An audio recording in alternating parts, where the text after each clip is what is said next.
أعوذ بالله من الشيطان الرجيم. بسم الله الرحمن الرحيم. قد أفلح المؤمنون الذين هم في صلاتهم خاشعون والذين هم عن اللغو معرضون. وقال رسول الله صلى الله عليه وسلم: الصلاة عماد الدين، من أقامها فقد أقام الدين ومن هدمها فقد هدم الدين، أو كما قال النبي صلى الله عليه وسلم. সকলেই কয়েকবার মুহাব্বতের সাথে জবান খুলে দুরূদ ও ইস্তিগফার করি। আস্তাগফিরুল্লাহ রাব্বি মিন কুল্লি যামবিন ওয়া আতুবু ইলাইহি লা হাওলা ওয়ালা কুওয়াতা ইল্লা বিল্লাহিল আলিয়্যিল আযীম। আস্তাগফিরুল্লাহ রাব্বি মিন কুল্লি যামবিন ওয়া আতুবু ইলাইহি লা হাওলা ওয়ালা কুওয়াতা ইল্লা বিল্লাহিল আলিয়্যিল আযীম। আল্লাহুম্মা সাল্লি আলা মুহাম্মাদিন ওয়া আলা আলি মুহাম্মাদ কামা সাল্লাইতা আলা ইব্রাহিম ওয়া আলা আলি ইব্রাহিম ইন্নাকা হামিদুম মাজিদ। আল্লাহুম্মা বারিক আলা মুহাম্মাদিন ওয়া আলা আলি মুহাম্মাদ কামা বারাকতা আলা ইব্রাহিম ওয়া আলা আলি ইব্রাহিম ইন্নাকা হামিদুম মাজিদ। আলহামদুলিল্লাহ, আল্লাহ তাআলার দরবারে হাজারো লাখো কোটি শুকর ও সুজুদ। যেই মহান রব্বুল আলামিন অত্যন্ত দয়া করে মায়া করে সুস্থতার নিয়ামত দান করে আজকে পবিত্র জুমার দিনে জুমার নামাজ আদায়ের উদ্দেশ্যে আমাদের সকলকেই মসজিদে আসার বসার তৌফিক দান করে দিয়েছেন। এর জন্য আমরা সকলেই দিল থেকে পড়ি আলহামদুলিল্লাহ। মুহতারাম হাজিরিন, আমরা কোরআনুল কারীমের সূরাতুল মুমিনিনের প্রথম 7 আয়াত নিয়ে আলোচনা শুনতেছিলাম এবং গত জুমায় আমরা রাসূলুল্লাহ সাল্লাল্লাহু আলাইহি ওয়াসাল্লামের সিরাত থেকে তার নামাজ সম্পৃক্ত আলোচনা শুনেছি। আজকের জুমাতে আমরা তারই ধারাবাহিকতায় আলোচনা করার চেষ্টা করব, বাকি আল্লাহ তাআলার ইচ্ছা। মুহতারাম হাজিরিন, সালাত এটা এমন একটা আমল যেই আমল সমস্ত আমলের মজমুআ। আমাদের উস্তাজুল মুহতারাম মুহিউস সুন্নাহ আল্লামা মাহমুদুল হাসান সাহেব দামাত বারাকাতুহুম গতকালকে বলেছেন যে নামাজ এমন একটা আমল যে আমলের মাধ্যমে বান্দার সাথে আল্লাহ তাআলার সাথে কানেকশন হয়, সম্পর্ক কায়েম হয় নামাজের মাধ্যমে।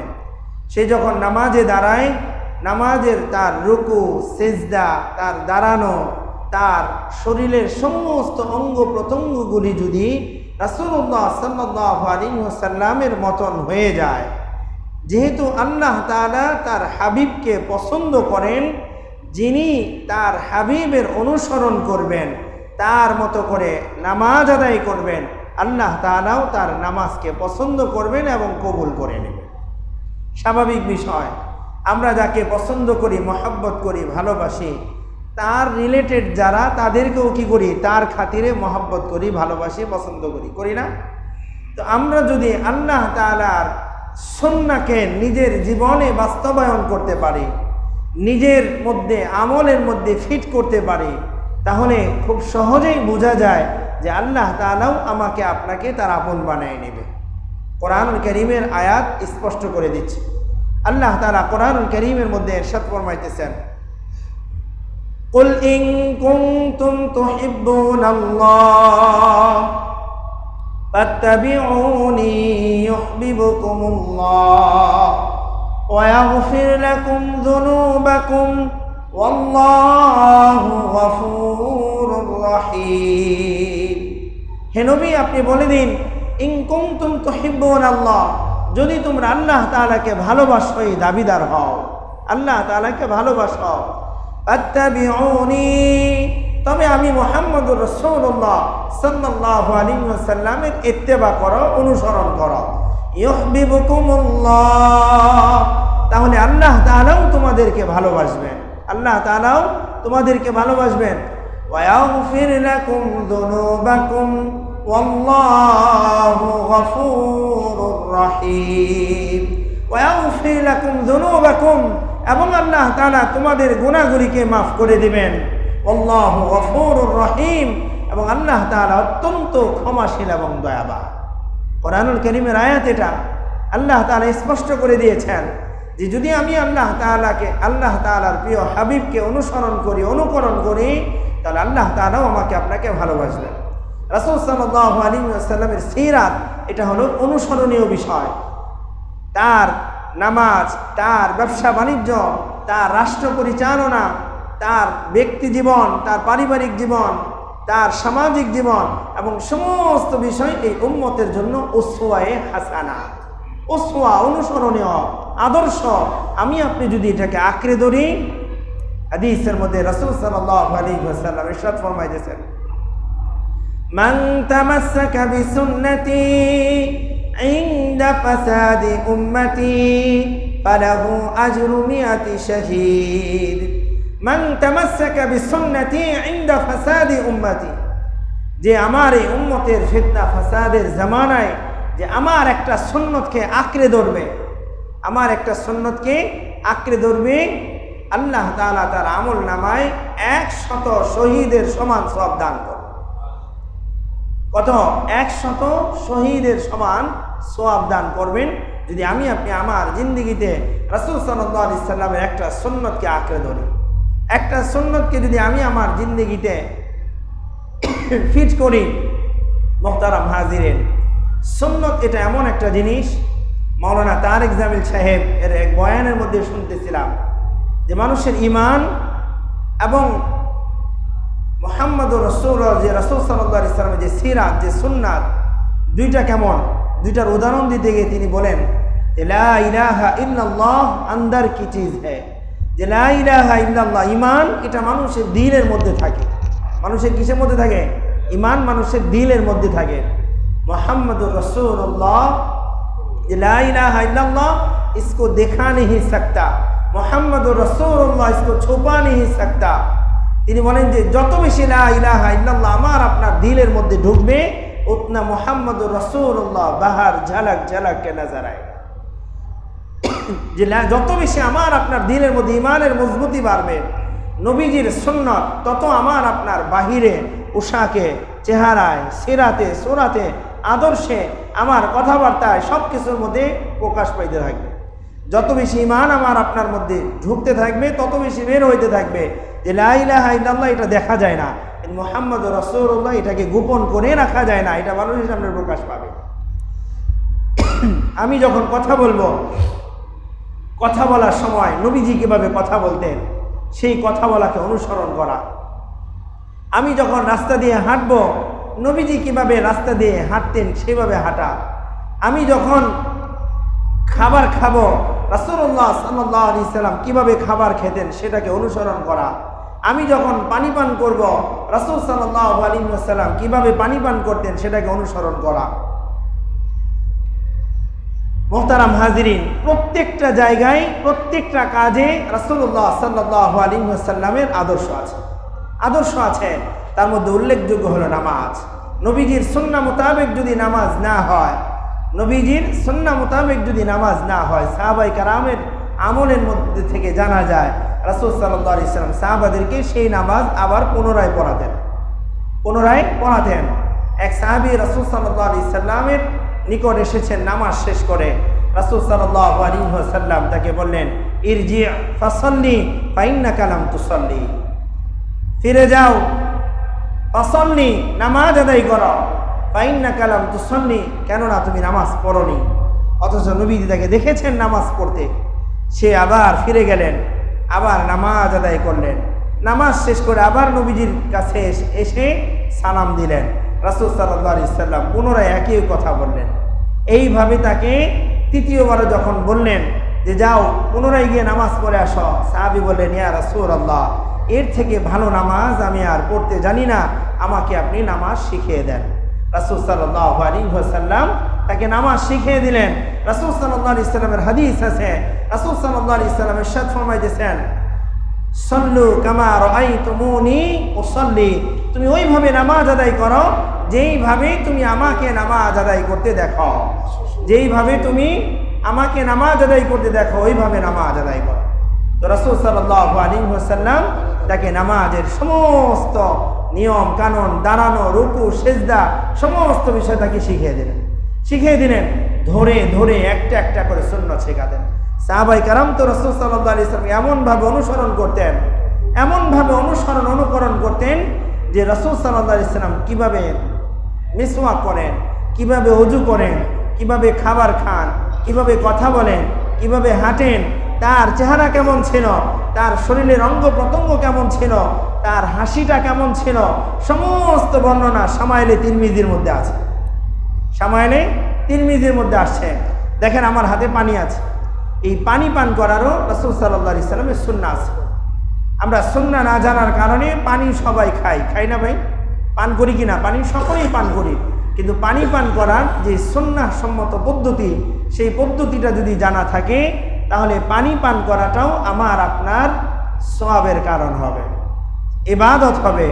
এবং এর মধ্যে 6টা সুন্নতের কথা পাওয়া যায়। যে পানি দেখে বসে, পানি কি করতে হবে? প্রথমে দেখব, তারপরে বসবো। ডান হাতে পানি পান করা। কোন হাতে? ডান হাতে। দেখে বসে 3 শ্বাসে। কয় শ্বাসে ভাই? 3 শ্বাসে পানি পান করা। প্রথম এক শ্বাসে আমি বিসমিল্লাহ পড়ে এক ডুব পানি খেয়ে আমার গলাটা ভিজালাম। দেখেন, বিসমিল্লাহ, আলহামদুলিল্লাহ। পুনরায় আবার আমি গ্লাসটা আমার শ্বাস প্রশ্বাস থেকে একটু দূরে সরিয়ে নেব, যেন আমার শ্বাসটা গ্লাসের ভিতরে না পড়ে। আবার বিসমিল্লাহ, আলহামদুলিল্লাহ। কয় শ্বাস হলো? 2 শ্বাস না? আরেক শ্বাস দেখেন, বিসমিল্লাহ, আলহামদুলিল্লাহ। তাহলে দেখে বসে 3 শ্বাসে ডান হাতে, শুরুতে বিসমিল্লাহ, শেষে আলহামদুলিল্লাহ। প্রশ্ন আসতে পারে যে পানি খাওয়া আবার শিখতে হয় নাকি? হ্যাঁ, পানি পান করাটাও নবীজি শিখিয়েছেন। আত্মাকে কাফের মুশরিকরা নবীজিকে নিয়ে ঠাট্টা মশকরা করতো, যে মুসলমানদের নবী কিভাবে ইস্তেনজা করতে হবে সেটাও শেখায়। এটা কাফের মুশরিকদের ঠাট্টা মশকরার বিষয় ছিল। অথচ সাহাবাদের জন্য এটা আদর্শ ছিল। যে রাসূল সাল্লাল্লাহু আলাইহি ওয়াসাল্লাম কিভাবে যে ইস্তেনজা সারতেন, কিভাবে তিনি ইস্তেনজা সারতেন, এটাও সাহাবায়ে কেরামের কাছে বর্ণনা করেছে। ইস্তেনজার সুন্নতগুলি তিনি বর্ণনা করেছেন। যে ইস্তেনজার সময় আদব আছে, যে ইস্তেনজার সময় ডান পা দিয়ে প্রবেশ করা, কোন পা দিয়ে? বাম পা দিয়ে প্রবেশ করা। কোন পা? বাম পা দিয়ে প্রবেশ করা। এবং জুতা স্যান্ডেল পায়ে রাখা, মাথা ঢাকিয়ে রাখা, এবং ঢিলা কুলুক ব্যবহার করা, টিস্যু ব্যবহার করা, যেটা আমরা বলি। ঢিলা কুলুক তো এখন আর চলে না আপনার। একটা সময় আমরা ছোটবেলায় মাদ্রাসায় মাটি দিয়ে বলের মতো বানিয়ে এটা আবার চাপ দিয়ে শুকা দিতাম, তারপরে সেটা শুকানে আবার এক জায়গায় প্রসেস করে রেখে দিত, সেটাকে ঢিলা কুলুক বলে। এখন আধুনিক সময় কি টিস্যুর ব্যবহার আসছে, যেটা ব্যবহার করা যায়, অনুমতি আছে, কোনো অসুবিধা নেই। টিস্যু ব্যবহার করা, পানি খরচ করা এবং ইস্তেনজার থেকে বের হওয়ার সময় বাম পা দিয়ে ডান পা দিয়ে বের হওয়া। যতক্ষণ আমি সেখানে থাকবো দিলে দিলে ইস্তেগফার করা, কারণ সেই জায়গাটা শয়তানের একটা আশ্রয়ের জায়গা। শয়তান এবং খারাপ জিন্নাত সেখানে তারা অবস্থান করে। এই জন্য আমরা দোয়া পড়ি কি? বিসমিল্লাহি আল্লাহুম্মা ইন্নী আউযু বিকা মিনাল খুবুসি ওয়াল খাবাইস, যে হে আল্লাহ, আপনি আমাকে খবিস এবং খুবুসাত যারা জিন্নাত যারা আছে তাদের থেকে আপনি আমাকে আশ্রয় দান করুন। এই দোয়া পরে আমরা ইস্তেজায় প্রবেশ করি। প্রত্যেকটা সেক্টরে রাসূল সাল্লাল্লাহু আলাইহি ওয়াসাল্লামের সুন্নাহ। আমি আপনি ঘুমাতে যাব, ঘুমানোর পূর্বে ওযুর সাথে ঘুমানো, ডান কাত হয়ে ঘুমানো, এশারের নামাজের পর যত দ্রুত সম্ভব ঘুমিয়ে পড়া এবং ঘুমানোর পূর্বে দোয়া পড়া। ঘুমানোর পূর্বে কি পড়া? দোয়া পড়া। এবং ঘুমানোর পূর্বে একটা আমল আছে, যে আমলের কথা হাদিসের মধ্যে আসে, যে 3 তাসবিহ পড়া। 3 তাসবিহ পড়া, 33 বার সুবহানাল্লাহ, 33 বার আলহামদুলিল্লাহ, 34 বার আল্লাহু আকবার পড়া। যাদের ঘুম যাদের না আসে এই আমলটা আপনি করে দেখেন। ওযুর সাথে ঘুমান, ডান কাত হয়ে ঘুমান, এই 33 বার পড়া শেষ হওয়ার আগে দেখবেন আপনার ঘুম চলে আসছে। আমরা তো ঘুমের সময় ফোন দেখতে দেখতে একটা পর্যায়ে এমন হয় যে ঘুমের চাপ ছিল কিন্তু পরে আর ঘুম আসে না, এপাশ ওপাশ করতেছে, ফোন দেখতেও তার ভালো লাগতেছে না, ঘুমও আসে না, ওষুধ খায় তারপরেও ঘুম আসে না, হয় কিনা এমন? কিন্তু রাসূল সাল্লাল্লাহু আলাইহি ওয়াসাল্লামের এই সুন্নাহ পদ্ধতিগুলি যদি আমি আপনি অনুসরণ করি, দেখবেন খুব তাড়াতাড়ি ঘুম চলে আসবে এবং খুব দ্রুত ঘুম ভেঙেও যাবে। ফজরের আগে যদি আমরা ঘুমাতে পারি, ঘুম কিন্তু আগে ভেঙে যায়। ঘুম যদি আমার আপনার দেরিতে হয়, ঘুম ভাঙেও দেরিতে।